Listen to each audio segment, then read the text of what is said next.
সাইরা না পয়সাও দেয় না আমার ওষুধ খাওয়ানোর লিগা। আমার বড় পুতে কত কষ্ট করে রিক্সা চালায়। এই যে তুমি সারা দিন বিলে কাম করো, বাইরে আবার আমার কাম করো, তাহলে তুমি লেগে দোয়াইব না, ও লেগে দোয়াইব? তুমি কও। ওরা তো আপনারই সন্তান, ওগুলো আপনি ওখানে বর্তমান দিয়ে না রে মা, বর্দ দেই না।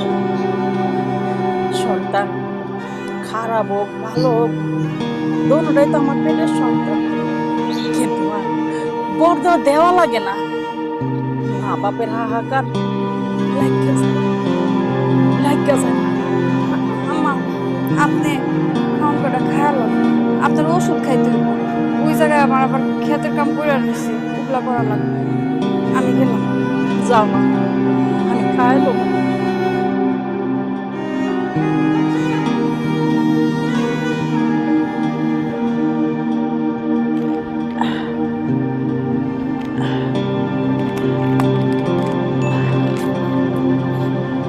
মা তুমি এই জায়গায়?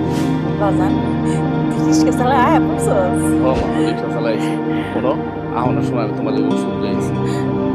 ভালো কাম করছিস বাজান। আজ কদিন ধরে আমার পাড়া অনেক ব্যথা করে, তো তুই রিক্সা চালায় কয় টাকা পাস করছিস এই লিগা তোর কই না সাহস দেন না, কত কম কম বাজান। এটা তো আমি জানি, কিন্তু আমার শেষ নিঃশ্বাস পর্যন্ত আমার শরীরে এক বিন্দু রক্ত থাকা পর্যন্ত আমি তোমার জন্য করে পাবো।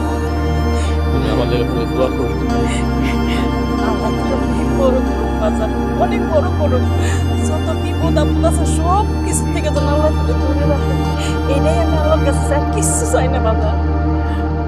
আচ্ছা বাজান, তুই আইসিস গাড়ি চালে ঘরে যা, আমি একটু বাথরুমে যাবো। কি কইতাছ? তুমি টয়লেটে যাবা, আমি তোমার নিয়ে যাবো, ঘরে যাবো, আমার লগে চল। তুমি যদি বইরা বইরা যাও তাহলে ব্যথা পাই যাও। বাজান বাজান, তোর নেওয়া লাগবো না, আমি একলাই যাইতে পারবো। তুমি কথা কবে না তো, চলো আমার লগে, আমি তোমার টয়লেটে লয়ে যেতেছি। আও আস্তে আও।